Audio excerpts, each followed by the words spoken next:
사랑하는 성도 여러분, 우리 함께 서로 인사했으면 좋겠습니다. 서로 인사할 때 어떻게 인사하냐면 은혜로운 자리에 참 잘 오셨습니다. 이렇게 인사하겠습니다. 은혜로운 자리에 참 잘 오셨습니다. 네, 오늘 말씀을 통해서 우리가 더욱더 주님의 사랑을 기억하고 그 사랑 가운데 거하는 바이샘의 성도님 되시기를 주님으로 축원합니다.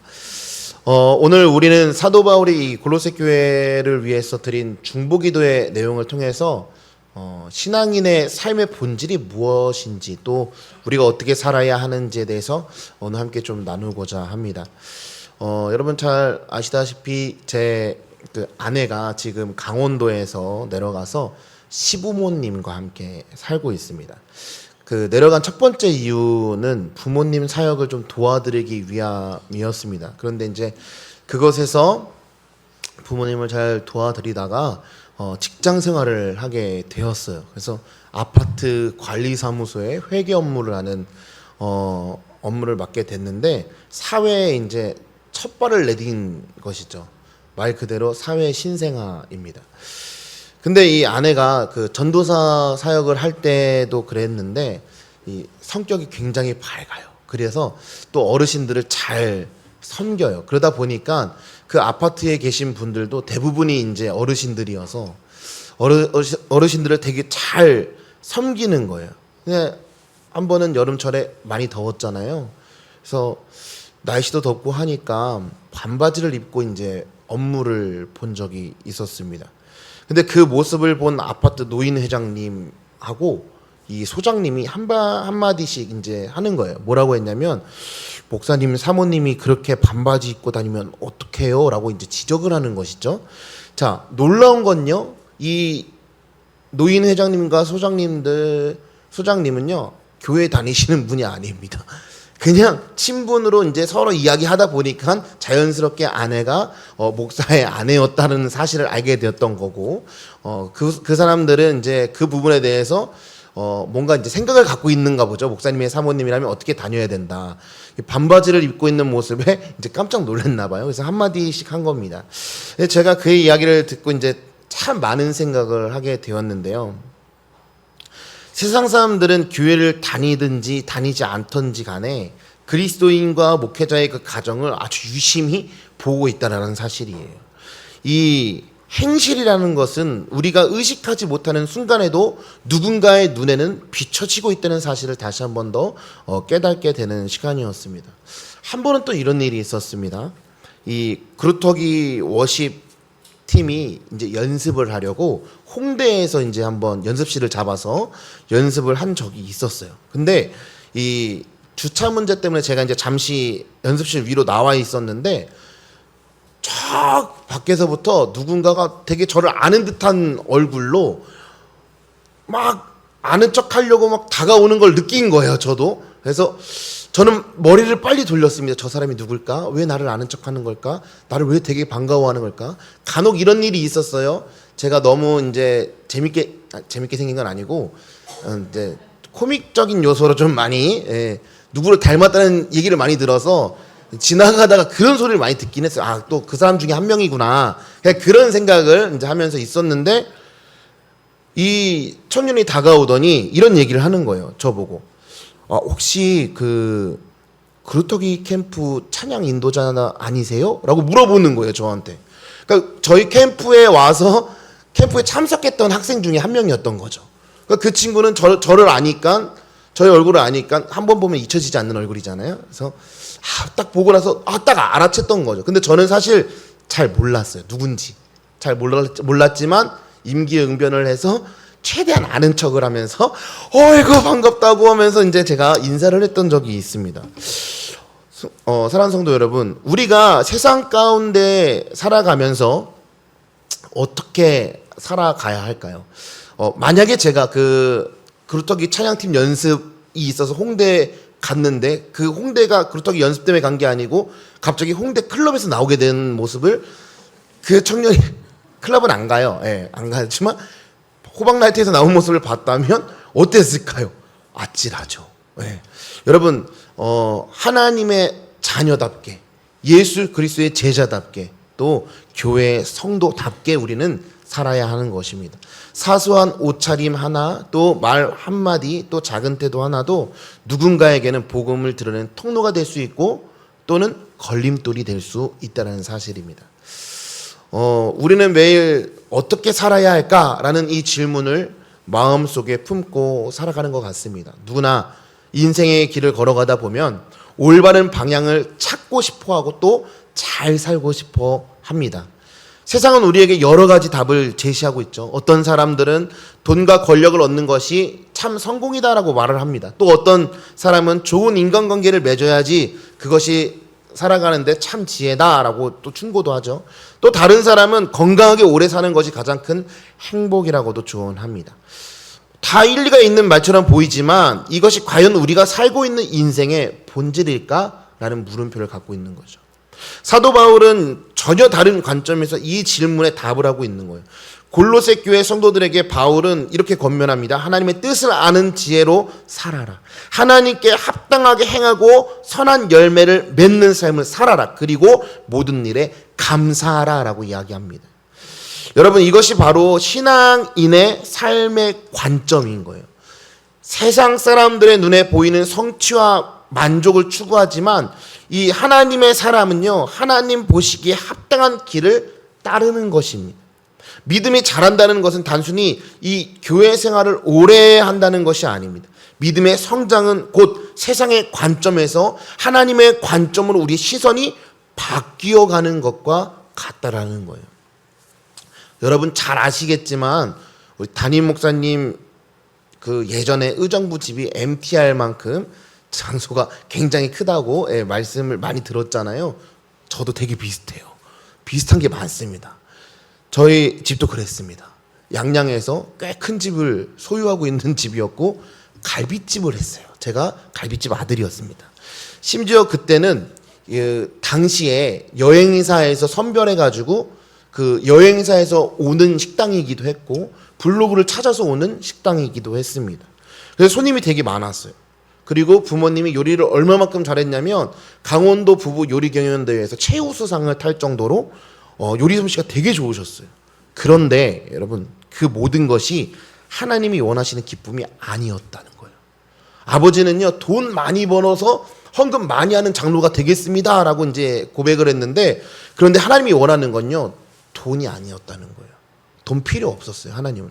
돈이 하나님 필요 있겠습니까? 필요 없었어요. 하나님의 종으로 사용받기를 원하셨던 거예요. 모든 것이 다 망해버렸습니다. 집 다 날라갔고요. 가게요. 요리 잘했으면 뭐합니까? 사람이 없습니다. 아무도 가게에 들어오지 않는 거예요. 집도 다 날라가고 가게도 다 망하고 경매로 다 넘어갈 위기에 하나님의 은혜로 저희 막내 이모가 그 갈비집을 경매에서 샀어요. 사서 이제 당분간 지낼 곳을 제공해 줬는데, 여러분 그 가게에서 지내는 너무 힘든 거예요. 집이 아니잖아요. 주거지가 아니잖아요.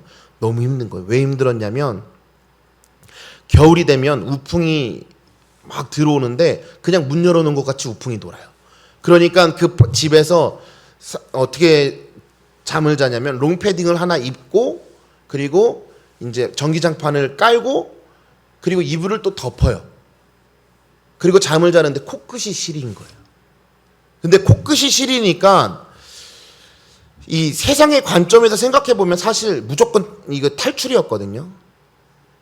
왜냐하면 너무 추우니까. 그때가 제가 대학교 3학년 때인가 4학년 때 그랬습니다. 그런데 하나님의 관점으로 시선을 바꿔주시는데 이렇게 바꿔주시는 거예요. 나중에, 지금은 아니지만 나중에 내가 목사가 될 때에 이것 또한 하나님께서 훈련시키는 과정이고 하나님께서 이것을 다 이겨내게 해주셨다는 간증을 해야겠구나라는 생각이 든 거예요. 단순히 딱 그거 하나였습니다. 하나님께서 이 모든 환경들을 가운데 훈련시키셔서 또 하나님이 또 나에게 은혜를 주시고 하나님의 사랑으로 이겨낼 수 있었다라는 것을 간증해야겠다라는 생각을 한 거예요. 그러면서 밤을 이겨냈습니다.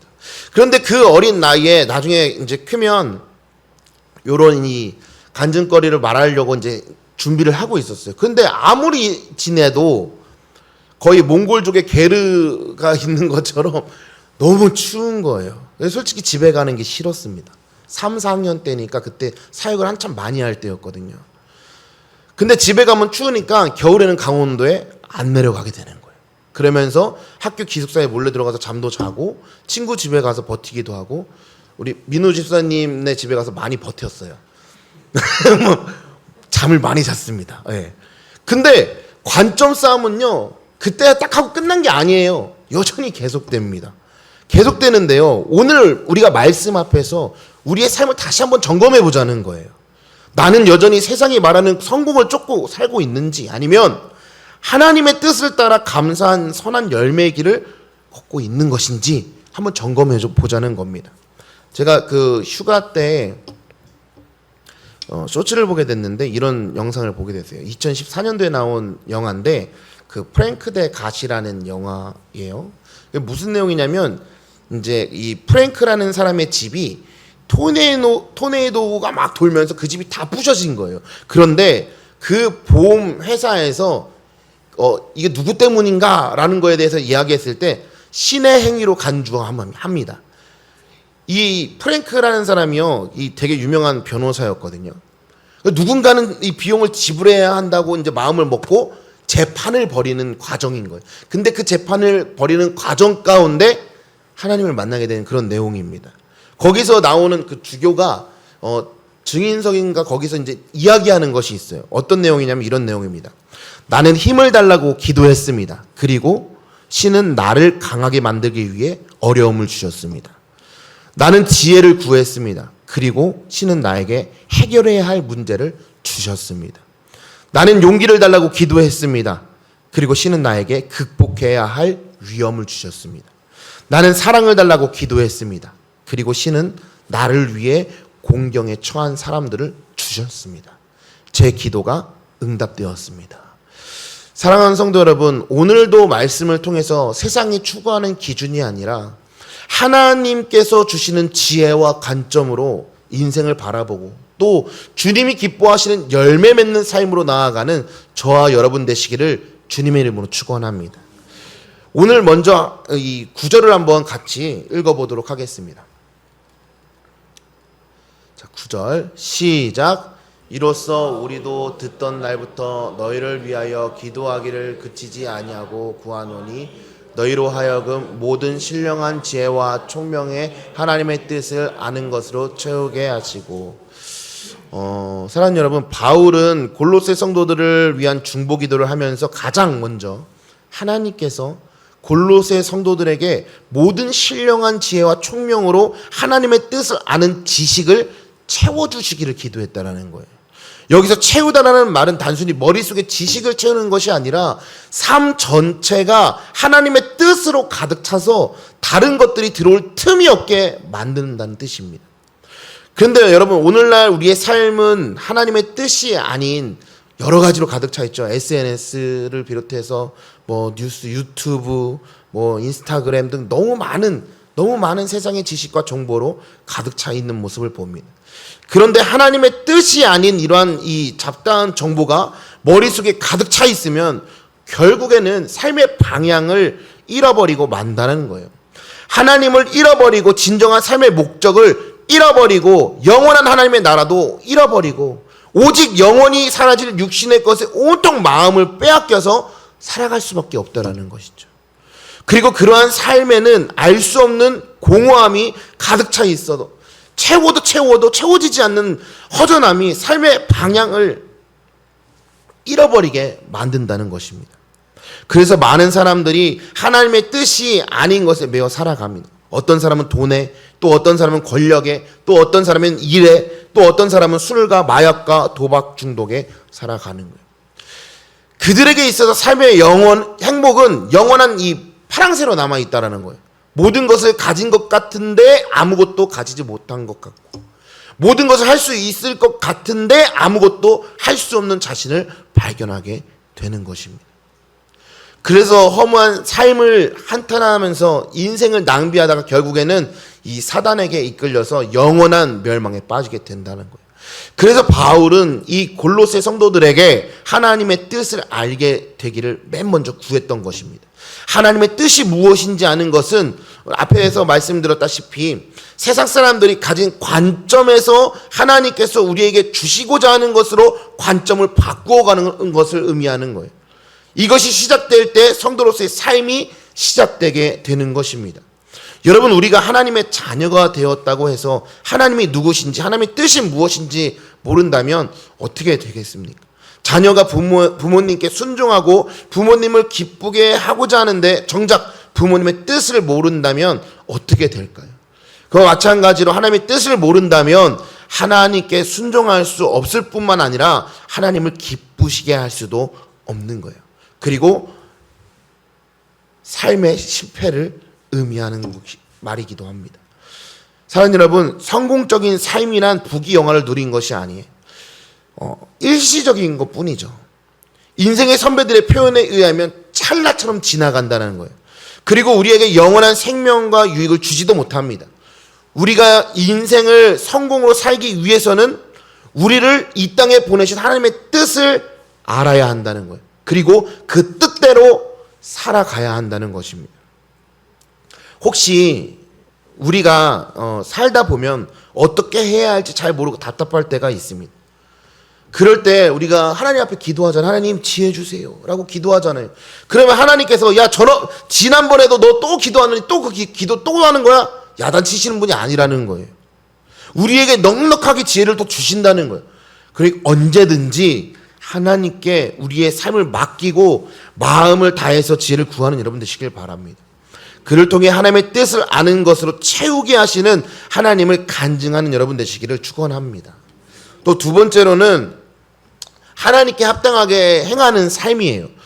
이어지는 10절에 바울은 골로새 성도들을 위해서 두 번째로 주께 합당히 행하여 범사에 기쁘시게 하고 모든 선한 일에 열매를 맺게 하시며 라고 중보기도 했습니다. 바울은 이 골로새 성도들이 하나님의 뜻을 알게 된다면 그 다음에는 하나님의 뜻에 합당하게 행하여 모든 선한 일에 성령의 열매를 맺어서 하나님을 기쁘시게 해드릴 수 있기를 기도한 거예요. 여기에서의 모든 선한 일이란 말은 성도들의 삶에 나타나는 가장 기본적인 특징을 말합니다. 성도들이 행하는 모든 일은 선한 일이어야 하고 또 이러한 선한 일에는 반드시 아름다운 열매와 같은 합당한 결과물이 있어야 하는 것입니다. 그리고 합당하게라는 말은 알맞게라는 뜻입니다. 잘 맞는 옷처럼 적절하고 주어진 가치와 품격에 꼭 들어맞는 것을 가리키는 단어인 거예요. 성도는 하나님의 자녀라는 품격에 알맞게 행동해야 한다는 것입니다. 그리고 이처럼 성도들이 성도로서 합당한 삶을 사는 너무나도 당연한 일인데 그럼에도 성도들이 이러한 삶을 살 때 하나님께서 기뻐하시는 것은 성도로서 합당한 삶을 사는 것이 결코 쉽지 않기 때문에 그런 거예요. 악한 사탄이 권세를 잡고 있는 세상에 살면서 하나님의 뜻을 알기에 힘쓰고 그 뜻에 합당하게 살기 위해서는 자기 십자가를 지는 고통을 감내해야 하기 때문에 그런 것입니다. 그래서 하나님께서 성도로서 합당한 삶을 사는 성도들을 대견하게 보시고 칭찬하는 거예요. 그리고 바울은 여기에 더해서 하나님께서 골로새 성도들에게 하나님을 아는 것에 잘하는 은혜를 베풀어 주시길 기도했습니다. 여기서 잘한다는 것은 살아있음을 전제로 하는 표현입니다. 하나님과 성도와의 관계는 지식에 머무는 딱딱한 관계가 아니라 인격적이고 또 살아 움직이고 역사하는 관계라는 거예요. 그래서 잘한다는 표현을 사용한 것입니다. 그리고 잘한다는 것은 열매를 맺음을 전제하는 표현이기도 해요. 그래서 성경은 하나님을 아는 것에 대한 삶의 열매가 맺혀지고 있을 때 하나님을 아는 것이 잘한다 또는 믿음이 잘한다 라는 표현을 사용하고 있는 것입니다. 그런데 만약에 열매를 맺어야 하는 나무가 아무 열매를 맺지 못하고 잎만 풍성하게 자란다면 무슨 소용이 있을까요? 여러분, 하나님을 아는 것은 반드시 자라야 하고 그 자람의 결과는 성령의 열매로 맺어져야 하는 것입니다. 그러할 때 세상 사람들이 성도들을 보면서 하나님이 정말 살아 계시는구나 라고 감동하며 그들도 구원받게 되는 역사가 일어나게 되는 것입니다. 그러면 여러분 어떻습니까? 성도로서 합당한 삶을 살고 있을까요? 주께서 보시기에 칭찬하실 만한 삶을 살고 있을까요? 그래서 하나님께서 여러분을 생각하실 때에 절로 미소를 짓게 하시도록 살고 있을까요? 여러분 모두 이 질문에 정말 복된 은혜가 넘치는 우리 성도님 되시길 바랍니다. 하나님의 입가에 미소를 부르는 우리 성도님 되시기를 축원합니다. 세 번째로 하나님의 능력으로 견디고 인내하는 삶을 이야기합니다. 이어지는 11절 한번 함께 읽어보도록 하겠습니다. 시작. 그 영광의 힘을 쫓아 모든 능력으로 능하게 하시며 기쁨으로 모든 견딤과 오래 참음에 이르게 하시고. 골로새 성도들을 위한 바울의 이 세 번째 기도 제목은 하나님의 영광의 힘을 쫓아 모든 능력으로 능하게 되는 삶을 기도하고 있습니다. 여기에서 힘은 단순한 이 물리적인 힘이 아니라 영적인 힘을 뜻하는 거예요. 그리고 능하게 하시며 라는 말은 권한을 부여하시며 라는 뜻입니다. 하나님께서 골로새 성도의 삶 가운데 성령의 권능을 지속적으로 부어주시기를 기도하는 거예요. 그렇게 될 때에 기쁨으로 모든 견딤과 오래 참음에 이르게 하시고 어떤 상황에서도 기쁨을 잃지 않고 인내하며 견딜 수 있다라는 거예요. 오늘 여러분들에게도 영적인 힘을 부어주셔서 능하게 하시는 하나님의 은혜가 임하기를 소원합니다. 그를 통해서 주어진 모든 삶의 사명을 감당함에 있어서 견딤과 오래 참음이 있고 또 기쁨의 열매를 맺는 여러분 되시기를 축원합니다. 여러분 사도 바울은 이 골로새 성도들을 위해서 중보 기도를 하면서 골로새 성도들이 성도로서 마땅한 삶을 살아갈 때에 꼭 필요한 실제적이고도 정말 구체적인 세 가지를 언급한 거예요. 첫 번째, 모든 일에 선한 열매를 맺는 것. 또 두 번째, 하나님을 아는 것이 지속적으로 자라나는 것. 또 세 번째, 하나님이 주시는 능력으로 강한 믿음을 소유한 자가 돼서 어떤 인생의 어려움에도 낙심하지 않고 하나님을 바라보며 인내하며 감사하는 것이었습니다. 여러분 이 세 가지는 하나님의 뜻을 깊이 이해하고 있는 성도들만이 행할 수 있는 거예요. 오늘 여러분들이 바로 이러한 믿음의 사람 되시기를 예수님의 이름으로 축원합니다. 그리고 이 모든 일에 선한 열매를 맺는 일과 하나님을 아는 것이 우리의 머릿속으로만 지식으로만 채워지는 것이 아니라 우리의 행함을 통해서 우리의 행함과 우리의 행실을 통해서 세상 사람들이 우리의 모습을 통해 주님을 발견하는 거룩한 바이셈의 모든 성도님 되시기를 주님의 이름으로 축원합니다.